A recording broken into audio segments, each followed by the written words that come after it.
Assalamualaikum warahmatullahi wabarakatuh. Kembali lagi di channel Tio Gunners. Pada kesempatan hari ini kita akan membahas latihan soal AGG materi sains untuk bagian yang keempat, yaitu terkait dengan metode ilmiah, senyawa, perubahan kimia dan fisika, dan sistem pencernaan. Sebelum kita lanjut, bagi yang belum subscribe, silakan subscribe terlebih dahulu dan jangan lupa untuk share ke sosial media kalian. Oke, kita lanjut saja pada soal yang pertama. Perhatikan beberapa urutan metode ilmiah di bawah ini. Yang pertama, hasil eksperimen. 2. Merumuskan masalah. 3. Menyusun hipotesis. 4. Mengadakan eksperimen. 5. Menarik kesimpulan. Dari data di atas, urutan metode ilmiah yang tepat yaitu, silakan lihat pada opsi jawaban A, B, C, dan D. Kira-kira urutan metode ilmiah yang tepat itu yang mana? Jawaban yang paling tepat adalah yang B. Soal nomor 2. Penerapan metode ilmiah dalam kegiatan ilmiah di sekolah memiliki banyak tujuan. Misal, kegiatan sains banyak diaplikasikan atau diterapkan dalam kehidupan sehari-hari. Hal tersebut bertujuan A. Menumbuhkan sikap kritis dan objektif. B. Menumbuhkan rasa ingin tahu. C. Menciptakan ilmu pengetahuan. D. Kesejahteraan dan mempermudah kinerja manusia. Jawaban yang paling benar adalah menumbuhkan rasa ingin tahu. Seorang siswa hendak meneliti tentang pengaruh suhu terhadap kecepatan reaksi suatu enzim yang tergolong variabel bebas. Dari penelitian tersebut yaitu A. Kecepatan reaksi, B. Jenis enzim, C. Tabung reaksi, D. Suhu. Jawaban yang benar adalah D. Suhu. Soal nomor 4. Sari mengamati bahwa air di lingkungan tempat tinggalnya keruh dan berbau. Ia menduga air tersebut telah tercemar sehingga tidak layak dikonsumsi. Untuk menguatkan dugaan tersebut, sebaiknya yang harus dilakukan Sari adalah A. Merumuskan masalah, B. Merumuskan hipotesis, C. Melakukan eksperimen, D. Menyusun kerangka teori. Jawaban yang paling benar adalah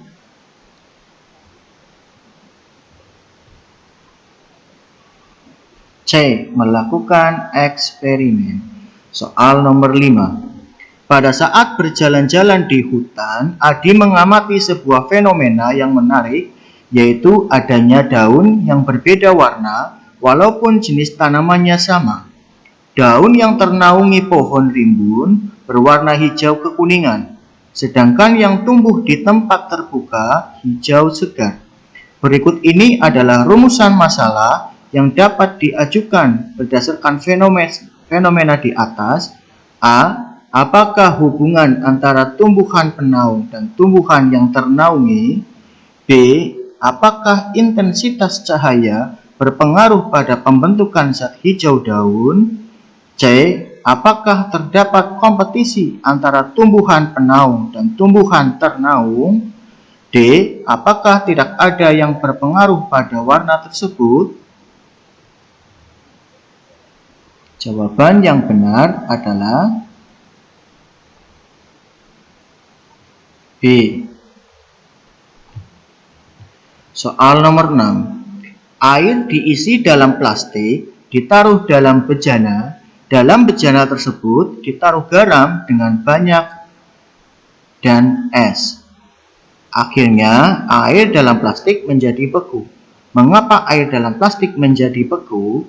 A. garam dan es melepaskan kalor, air menerima kalor. B.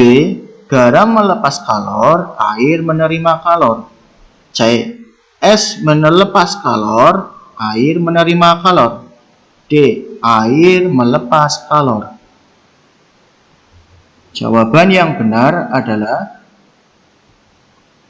air melepas kalor.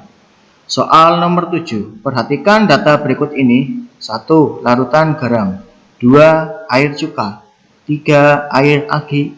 4. Perunggu.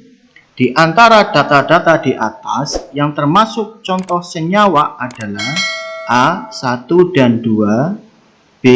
2 dan 3, C. 3 dan 4, D. 1 dan 4. Jawaban yang benar adalah 2 dan 3. Senyawa adalah zat tunggal yang masih dapat diuraikan menjadi zat-zat lain yang lebih sederhana secara reaksi kimia biasa. Senyawa merupakan gabungan 2 atau lebih unsur yang berlainan jenis. Contohnya, garam dapur merupakan gabungan antara unsur natrium dan klor. Asam cuka merupakan gabungan antara unsur karbon, hidrogen, dan oksigen. Contoh lainnya ada gas karbon dioksida, gas karbon monoksida, gas nitrogen monoksida, asam klorida, glukosa, dan sukrosa.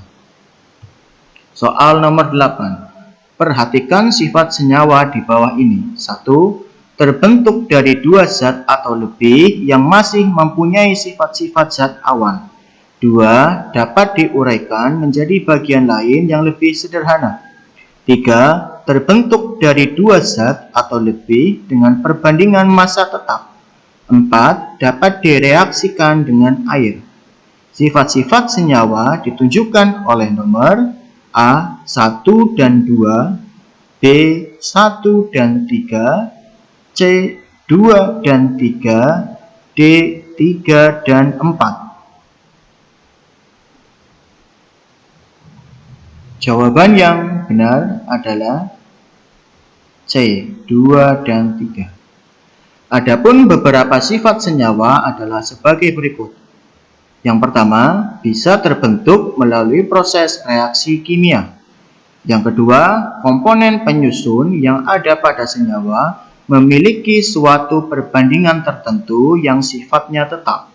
3. Tidak bisa dipisahkan dengan komponen penyusunnya, kecuali melalui reaksi fisika. Yang keempat, dapat dikategorikan sebagai senyawa zat tunggal.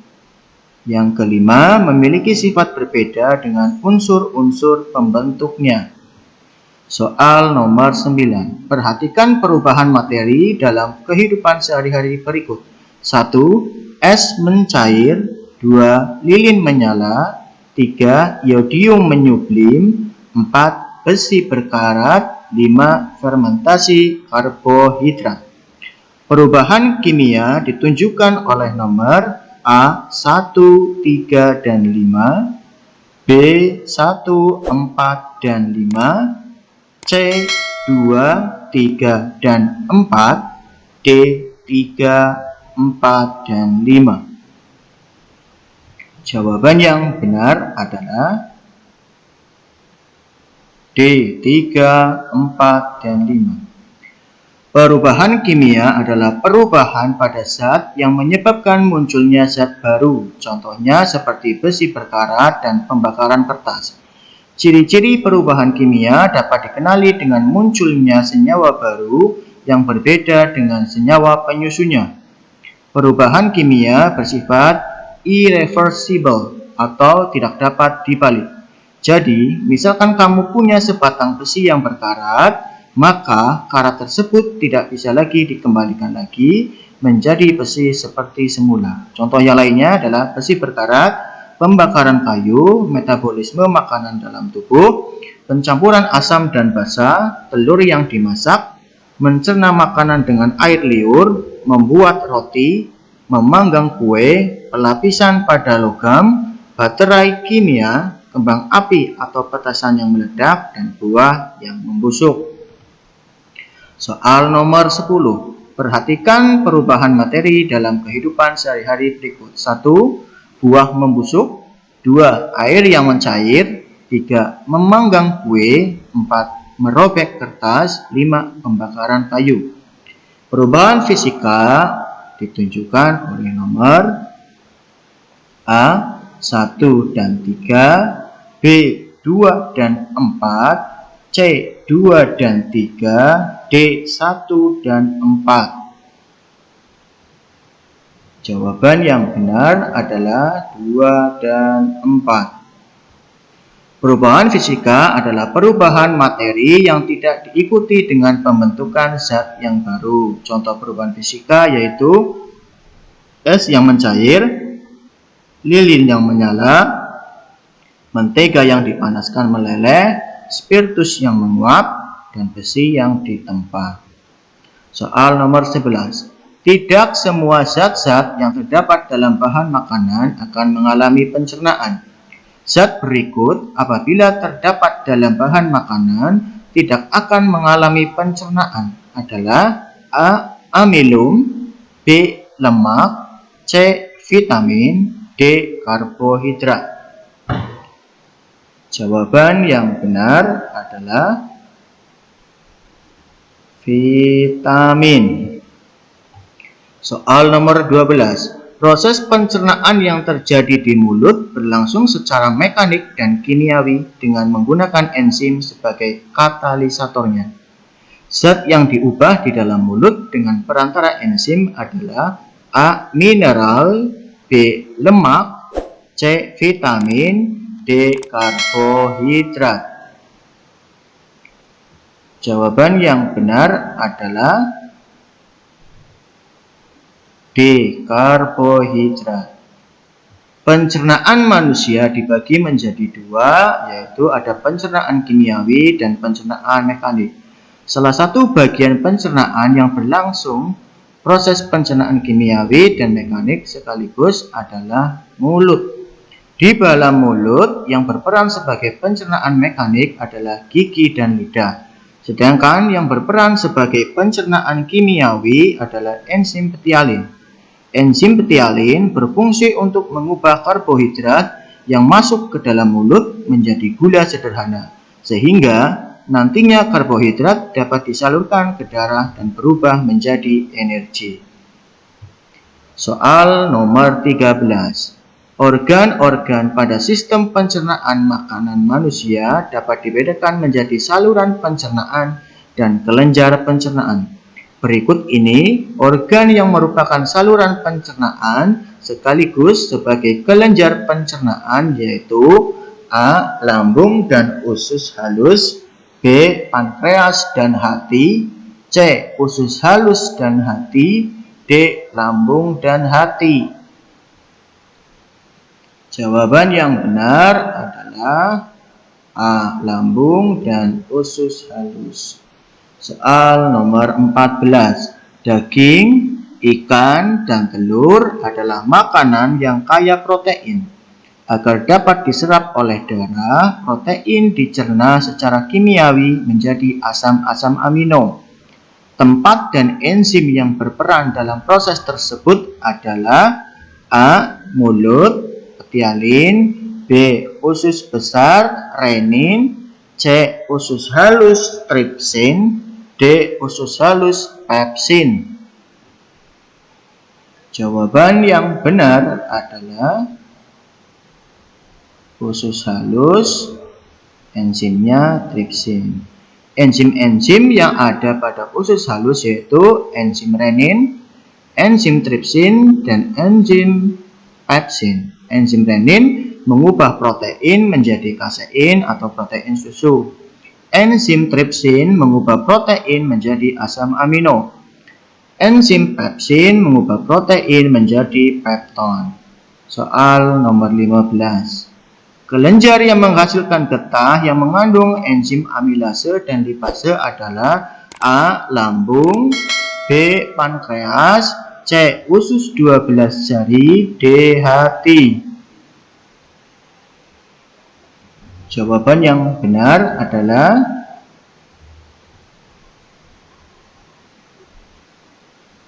Pankreas. Lambung. Kelenjar dinding lambung menghasilkan getah lambung yang mengandung asam klorida, renin, pepsin, dan tripsin. Pankreas menghasilkan getah yang mengandung enzim lipase dan amilase. Usus 12 jari menghasilkan enzim maltase, sukrase, disakkaridase, dan laktase. Sedangkan hati menghasilkan enzim katalase. Itulah tadi pembahasan mengenai materi AKG, materi sains bagian keempat. Semoga latihan soal tersebut bermanfaat bagi Anda semua. Dan jangan lupa bagi yang belum subscribe, silakan subscribe ke channel saya agar saya lebih bersemangat untuk membuat materi-materi selanjutnya. Dan jangan lupa untuk share ke sosial media kalian. Dan semoga bermanfaat. Wassalamualaikum warahmatullahi wabarakatuh.